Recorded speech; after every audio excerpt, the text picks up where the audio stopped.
Have you ever argued with someone with the intent of changing their mind, but you haven't been able to do it? Well, on today's show, we're going to talk with a friend of mine about how you can turn an argument into other people actually taking action. Let's do it. Your mind is a beautiful thing, but if left unattended, it can get ugly real quick. If you're not constantly curating the content your mind consumes on a daily basis, then your surroundings will dictate your daily thoughts, habits, behaviors, and actions. This show has only one goal: to leave your mind more beautiful than it was when you arrived. Welcome to the Beautiful Mind Show.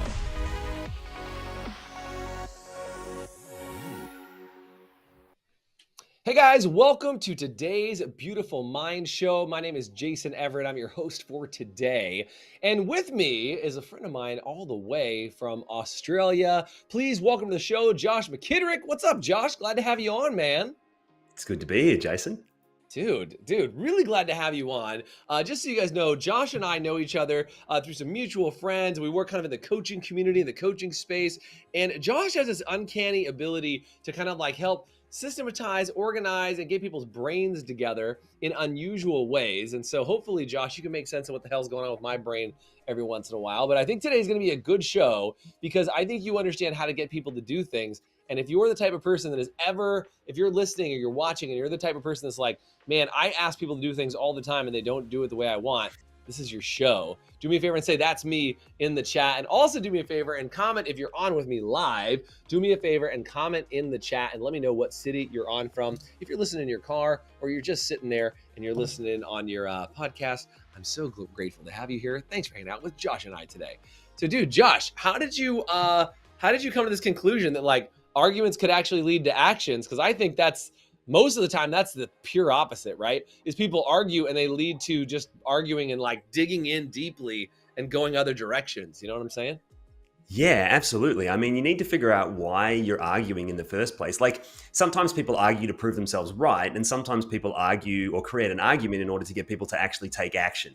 And I'm thinking if you're a business owner or you're a coach, or even if you're a parent, quite often the reason that you're having an argument is because you've asked someone to do something and they're probably not doing the thing that you want them to do. Right. You're like, I'm mad because the 50. I mean, I got two boys, right? Like I got two boys, Avon and Riker, they are 4 and 7. And like the argument starts when I'm like, if I have to tell you the 18th time that we're going to pick this up before we have dinner, right? That's when the argument starts to happen. And it happens. I think people do this at work too, right? They argue with people. They're like, I asked you to do this 55 times. Why am I asking one more time? Right? Yeah.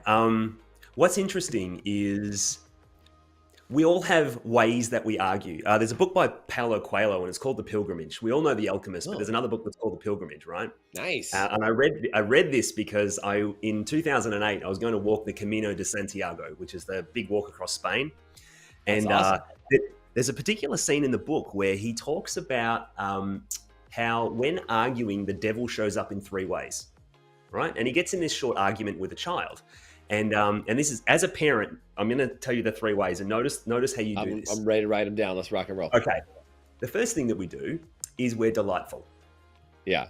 Right? Hey, I was wondering if you could do this, right? And when that doesn't work, what happens is we often put in a woe is me.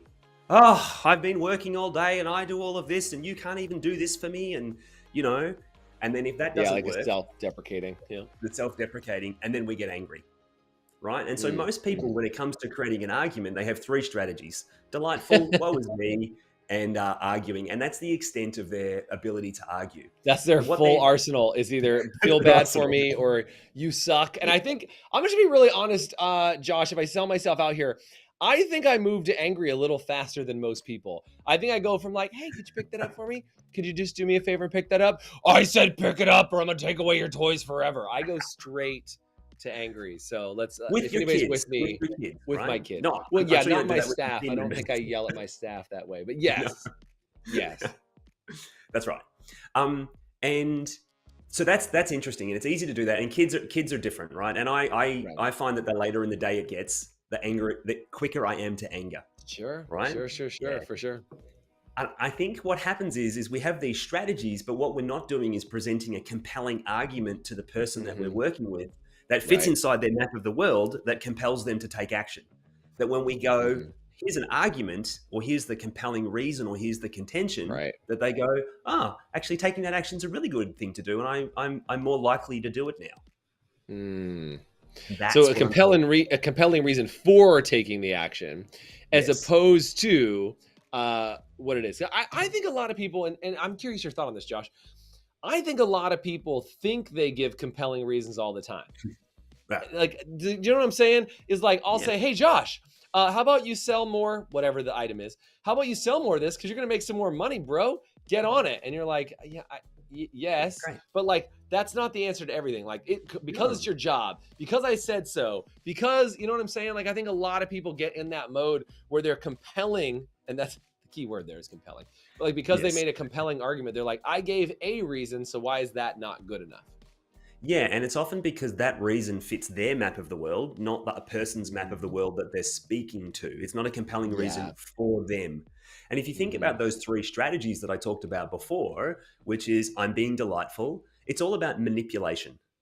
It's not actually Hmm. about Right. influence. And you and I both, we studied NLP 100,000 years ago. And when we first studied, Hmm. everyone was like, aren't you manipulating people? Ugh, you're evil. And I Right. don't feel that I'm manipulating people when I present good arguments to do things, because I'm often asking them to do something that sure might be in my best interest, but it's also in their best interests. Like it's in the best interest of a team member to do their job really well, not only Right. for job satisfaction and performance, but also just for like, having purpose in life, etc. So it's, if I can present an argument that's in their best interest, it's always going to work better. Yeah. Yeah, it does make a big difference. And I think you said this really well. Is like, is it seen as manipulation? And I think understanding reasons why people get motivated to do things or don't. My take on that, Josh, is that most people fail to take the time to ask the question of what would actually make the impact in the discussion or in the argument. Mm, And so people mm, assume naturally, like, well, I'm motivated by money, so therefore, Josh, you must be motivated by money, right? Is like, I just show up every day at work because I want to get paid. So that's the only argument that I use because I think it's the highest value argument to give you.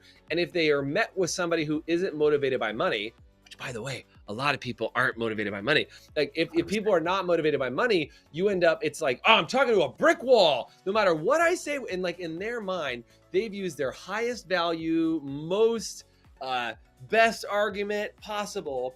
And then they forget that they need to actually find out what is that person motivated or influenced by, which is why I love the books like the 5 love languages, or there's a whole book on influence, like all of those things. Understanding it's more about understanding what that person really wants and helping them achieve it, more so than if you just understand all human behavior is motivated by X. yes, 100%. I was talking to a great coach the other day. His name is Tim. And we were building a piece of training about in hospitality about Mm-hmm. increasing customer average spend by $1 or $2. Right? Everyone who comes in, rather than spending $20, they spend $22. Yeah, be a Now, big when you're deal. talking to the business owner, it's a great idea. And I'm sure that you as a coach would suggest Yeah, something 10% similar. boost and something like that. Boom. Yeah, boom, right? Because what happens is, if you make $1 million a year and in hospitality, you're running at a 10% profit, that's $100,000. But for every $1 or $2 that someone has that's an extra dollar spend, 70% of that's Yeah, profit because your right. overheads are paid for, your staff's That's already right. paid You've already for. taken care of everything. Yep. So for the first $1 million, you make $100,000, right? Yeah. And for the next $100,000 in revenue, you make another $70,000 70,000. Yeah, profit. it's a big deal. It's Yeah, crazy. that's massive, massive, It's massive. huge. And so with just another $200,000 revenue, you make an extra $140,000 profit, which is 2.5 times your profit. Now, when Right. I present that argument to a business owner, they say, wow, let's do that. That sounds wonderful. But Sounds when I good. present, Sign me up for it that. sounds good. And then they instantly go, how the hell am I going to get my team to do this? Right. That my team will never want to do this because there's not enough benefit for them. And again, rightly so. I mean, that team member's going like, if somebody who comes in and wants to buy one more thing for me, I have to go out of my way and ask them to pick up one more thing while they're here. That's one more thing that I already don't have enough time for. And I think this is kind of the other argument side of things. They already have a built-in argument and I think this is kind of like, let's stay on this argument frame for a second, is not only do they have their already built-in argument, but the owner is already pre-arguing what That's their it. staff is going to say. That's right. And you say to the owner, like logically, who would not do this? I've just told you how very simply you can sell a tiny bit more and 2.5 times your profit. Easy. And the owner is now going to give me a litany of arguments to not go and do that. And yeah, so that's a good idea, but so what I have to do is preempt all of the further arguments that they're going to present and pre-strike those, because no motivation lives in isolation. There's always a litany of things that I need to conquer, and then I need to talk to the other cohort, which is the team members, because they're going to have their own series of arguments as well in order to get the same outcome. So let's do this. I got to take a break, but when we come back, can we chat, Josh? Can we chat about what are some of the things you can do to kind of like pre-frame for these arguments, get it ready, unpack it, talk about them, and so that as you're presenting your case, you already are presenting for the like subcase, so you can have a better conversation and get people into action. You ready for that? Yeah, let's have that conversation. All right, let's do it. We got to take a quick short break. Yeah, I don't know. It's going to be a break. We'll be right back. Hang tight. Would you like to have an even more beautiful mind? Well, we'd like you to have one, and we actually created a 7-day Beautiful Minds Challenge, which is a little bit of a choose your own adventure challenge for just 7 days. And I really think you can do anything for 7 days. It's definitely not easy, but it will be simple for you to get access to it. All you have to do is comment anywhere on this video or send me a message on social media that says 7-day, and I'll send you immediate access to not only our Beautiful Minds Facebook group, but also our Beautiful Minds Challenge, where you can go through 3 different areas: your mental health, your emotional health, and your physical health, and get challenges in each of those areas that'll help you get a handle on each of those areas inside your life to give you more control over what you want to do every single day. So do me a favor, comment 7-day or send me a message on any social media, and I'll make sure I give you access to our exclusive community group as well as access to the challenge. Thanks so much, and now back to the show. Welcome back. I'm chatting with my buddy, Josh McKitterick. We're chatting about how do you get people motivated and excited to take action on something when they already have a laundry list of complaints that they're going to hear from their kids, from their team, from their spouse, or maybe even from themselves. What sort of arguments are they going to already have built up in the arsenal? Because you want them to take action, and you know they're going to have an argument for you. How do you line it up? How do you frame it up? And I love what you said right before we came to the break. You said no motivation lies in isolation. Really well said. Josh, how can we start to preempt this discussion and kind of like mitigate some of these arguments that start to happen? So in my world, I work with experts and I help them design world-class training programs. In any world-class training program, I consider it to be a glorified to-do list. If you do this series of actions, you are going to get the result that I promised. Do these 10 things, make some money. Easy. Yeah, sell things, make some money, right? Build some training, train your team, get them to do it. You can sit on a beach, right? So clear. That's as easy as it is. Simple. Easy. And so the first thing that I do when I work with people is I say, the first thing we need to do is like, what is the action that you want the person to take? So what's your outcome? Right? Classic coaching. What's your outcome? What's the action that you want them to take? And then we list those things down, but then most of the work, like actually when I work with experts, the action's the really easy bit. Like building a SOP, a standard operating procedure for what somebody needs to do, it's really straightforward. Most of the time is spent unpacking what is all of the excuses, denial, blames, justifications, reasons for people to not do the thing, right? What false assumptions are they making, or what don't they understand, or what's the new belief that they need to have in order to make taking this action a really great idea? Because at the moment, taking the action is a hassle. Or it's extra work. With identity. It's something new. Right? Yeah, it's like my plate's already full. How can I possibly take on something else? Or I'm not the kind of person who would do that. Yeah, that's a good one too. That's not important to me. Yeah. So do you recommend that people like sit and write down this list of like, let's come up with all the excuses, justifications, denial, blames, all those things? Like, do you recommend that you sit and create that before you bring your idea to the table? If sitting and creating is good, generally my wife and I go for a walk and just talk it through. Just talk it out, going, okay, we need the kid to do. So recently our son was changing schools. Now our son is a very gregarious introvert. He's phenomenal at making friends, but changing gears is really Yeah, tricky for that's him. not He's the the kind of kid mhm. that would never want to get in the bath and would then never want to get out of the bath, right? Yeah, I got you. It's the transition. It's that yeah, it's like Yeah, the next thing is really difficult. Yeah, I got it. that's it. So we spent a lot of time unpacking how we can make this transition into this change of action really seamless for him, Mm, helping mhm, him, mhm. setting it up way in advance, giving him lots of volition, making sure that the decision was his decision. Um, he had to wear a uniform for the first time, and that was a big thing. So he got to choose the time that we went to the store, and he got to do X, and then we bought him a brand new pair of Jordans. I never got Jordans, but he got a brand new pair of Jordans. There's all of these Making too things much that money, Josh. That's all that is. It's a sign. You're buying your kids all the stuff that you didn't want. All that says is you're doing all right, brother. That's good. that's right. But all of these things just to present to him. So all along the way, we were cajoling, but getting him to take all the action. And now he's seamlessly gone into the school, and we're a little shocked at how easy it's been. But we Mm, spent so much time curating this experience. It was almost like we right. were building a training program to move him through this transition.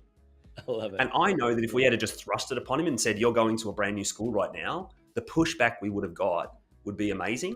And actually, he's got another kid in his class that's playing up a lot right now who's also brand new. And we're fascinated. Like, you know how you want to know people's stories? We want Oh to know yeah. what the story is behind that's causing all of this retaliation to happen. Mm, mhm, mhm. Yeah. So interesting. So okay, so I love this idea. I mean, sitting and doing that. And again, when I used to do like outside sales and kind of be in that arena, one of the best things you can do is like pre-handle all the objections or practice or Oh, play them through and like hear how that works, right? So I'm a big fan of like practicing the objections. So if I'm going to sell you something, no matter what it is, if I'm like, all right, well, let me give me all the worst case scenario things that people could do. Ah, it's a scam, or this is bogus. I hate you, and blah blah blah. You're an idiot. And I don't like your face. too I'm like, expensive. just I don't go. have the money. Blah, blah, Right, blah, it's too blah. expensive. It's not enough. I don't have time. Yeah. Let me talk to my wife. Whatever all the millions of things are that you could do. When you handle those things, what I thought was always interesting, and this is sales of 22 years worth of outside sales experience, was Mm. like as soon as you would handle the objection just for you and like you'd practice, could be with a stranger, your spouse, another coworker, whatever. As soon as you handled the objection and you had something that you felt decent that you could say as a retort or as a comment back, that objection would just stop coming up. Like people would stop saying, I don't Fascinating. have enough time. It's like the objection. I don't know how this like universally, spiritually, energy wise works out, but it's like the universe says, until you're clear on it, I'm just gonna keep feeding it to you until it stops you. And I think Yes. I'd be curious to know your thought on that. Energetically is a whole nother, like now we're into a deeper land of energy and reality. But what is your thought? Do you think that energetically there's something about that of like taking that time in preparation that just removes the resistance from that chat with your son? Because like in the universe, you've already handled it in some way, shape, or form? Or do you think it's just like Yeah. it's a better process? I'm inherently a modeler of people, and I think Okay. it is in the universe Mm-hmm, unless mm-hmm. you look really closely with a microscope to see what's going on, because there's nothing Yeah. more powerful than congruence.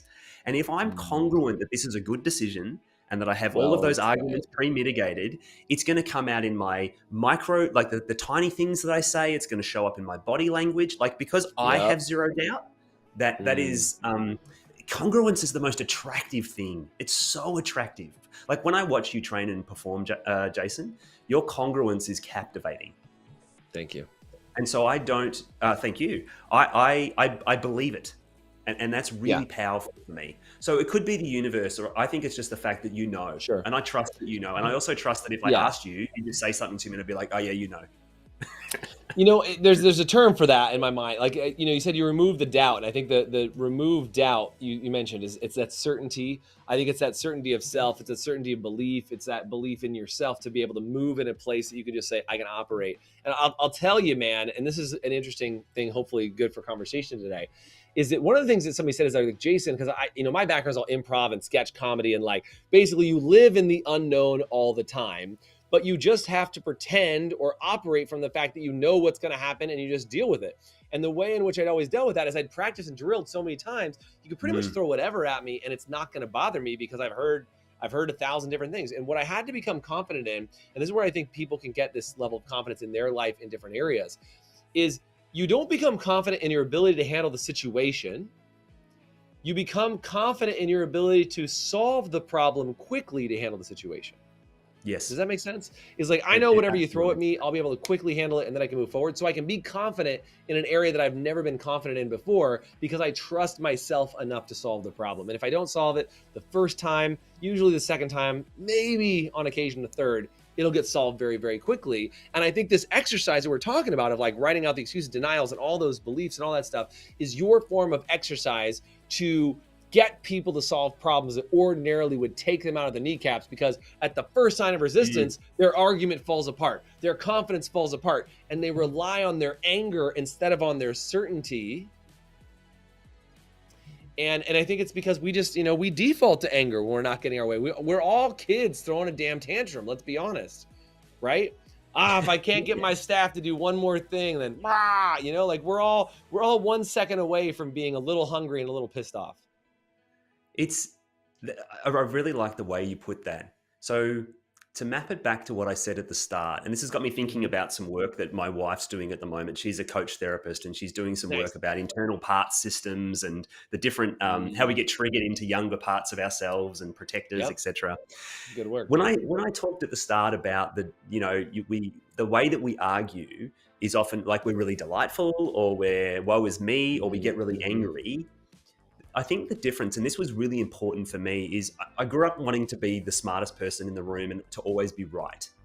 And it got me to a point, but then I was like, this is actually hard work, and it's really hard to move people when I'm the person that's right.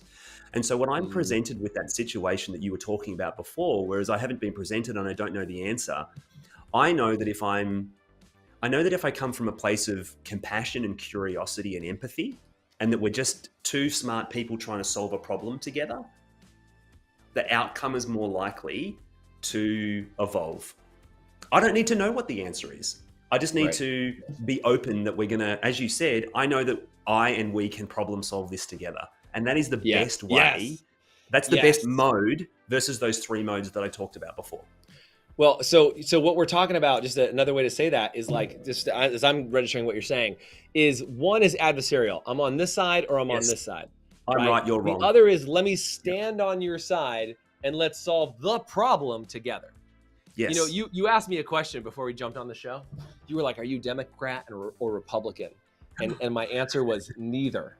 Neither is my answer, because I don't care. Like, I really don't care. It is not a Democrat or Republican thing. I would never take my answer and say, I agree with all of these people on this topic, or all these. There's some answers I'm more Democratic on, some answers I'm more Republican on. Like that is a very solid place to be, and say, I'm an independent thinker that looks at every situation and solves it with the person. So if you and I were arguing about something, I'd be like, well, let's look at this together. What have been the cases on this? And what are both parties saying about this? And like, hey, you know what, Josh? Let's see if we can figure this out together. And I think what ends up happening is when people realize that you're on their side solving the problem with them, as opposed to on the other side of a negotiation or of a sale or whatever, is people intimately know if you're on the other side or if you're on their side. Right. And I think it's like people can tell if your intention is to help them solve the problem that they're trying to solve, or to help you solve the problem of why you don't have a sale this month, or why you need to make some money, or whatever the problem. It's like you got to stand with them, not against them, and it'll change the way that they feel that. And that's what disarms people, and it, not in a, like, to your point on NLP, not disarms them so you can like get away with something, but it's disarming because you are genuinely helping. Yep. Absolutely. So getting in the right state to solve an argument is the most important thing to do first, and then presenting an argument or solving the argument with them in a compelling way that makes them realize, actually, me taking action on this is really great. That's step 1, step 2. Yeah. Well, and when you're on their side working to solve it with them, it is our idea to solve the problem, as opposed to my idea I'm trying to force on you. Right. When you're across the table, it's my idea. When you're on their side of the table, it's what's our idea to figure this out. And again, everybody would love to have it be our idea. And I think people are like, well, you got to make them think like it's their idea. I hear that sometimes, right? I don't know. You would maybe that too. But like, I try and look at it from the framework of like, how does it become our idea collectively so that we agree on a path forward, on the actions that you want to take, instead of just That's being like, I faster. got to get my idea in their brain and plant it inside them so that my idea becomes their idea, as opposed to Yes. let's create an idea together. Yep. And you can absolutely Yeah, seed good. ideas. Sure. The thing is, if you have your idea be, help them understand that their idea is your idea, I'm like, that just makes my brain hurt. I'm like, I A can lot of I can chaos. seed ideas to people, and then eventually they can come to me, and Yeah. say, "Oh, I've had this idea," and I'll be like, "Great, that's cool. I'm really glad that you've come to that realization." And I know Right. there's mornings when I Right. wake up and I go, and I have this epiphany, and then I go, "Oh, I remember Joe Bloggs saying that 2 years ago. It's just that today it makes sense to me." Today is the day where I It's figure just it out. Well, bizarre. look, here's the thing, Josh. This has been super fun. I hope that as you guys have been listening or watching or hanging out with us today, that you've had a couple of epiphanies, a couple of blinding flashes of the obvious that have smacked you in the face and said, you know what? Holy crap, I'm that guy. I do that. Or I'm that gal. I do that. Right. And all of a sudden you realize that there might be times when you're in an adversarial role and the argument is between you and somebody else, as opposed to looking at the argument as a problem that you collectively solve as a team in order to get to the other side. I hope this has been helpful for you. Yeah. If it has, do me a favor and say helpful in the chat or tag somebody in this post so you can find out more about it if you find us on social media. I really appreciate your time today, Josh. I think it's been really good conversation because I know that this is the topic that I need to learn more about, and I've been studying it for 20 years. Same. Do you know what I'm saying? Like, dude, It's work this is every it. day. Because Yeah. the arguments just get bigger. They get bigger in value, larger dollar amounts. They get more, Mhm. your relationships get more precious. The arguments with your children, it starts to like really hound on you. Like, why do I always fight with my kids? And there's more pressure and it becomes more valuable. So I really think we could talk about this subject for years and it would still be valuable. So I appreciate you bringing it up. I really appreciate the value you brought to today's call, my friend. And as always, it's just good to see you. So, dude, thank you for Lovely to hanging see you, out Jason. today. Thank you for being on the show. It's a pleasure. Dude, awesome. Thanks for being here. Do me a favor, guys. If you haven't subscribed to this show yet, do me a favor. Find it on your favorite channel for podcasts. Find it. And if you really like today's episode, do me a big favor and give us a rating. That would be really helpful too. I'd really appreciate it. Josh, as always, it's been a pleasure. Have a great day, man. See ya. Thanks for joining us on today's show. If you want to get access to our 7-day Beautiful Minds Challenge, you can either comment below and just say 7-day, and I'll shoot you the information so you can get immediate access to that, or find me on any social media and just send me the message 7-day, and I'll make sure I get that out to you right away. And if you really enjoyed today's show, it would do me a huge favor if you went online, whether it was Spotify, Pandora, or iTunes, or any sort of podcast platform that you can find us on, and search for The Beautiful Mind Show, subscribe to our channel, and then make sure you give us a rating. Every time you give us a rating, it helps us get more eyeballs on our show and help more people have a more beautiful mind. Thanks again for joining us.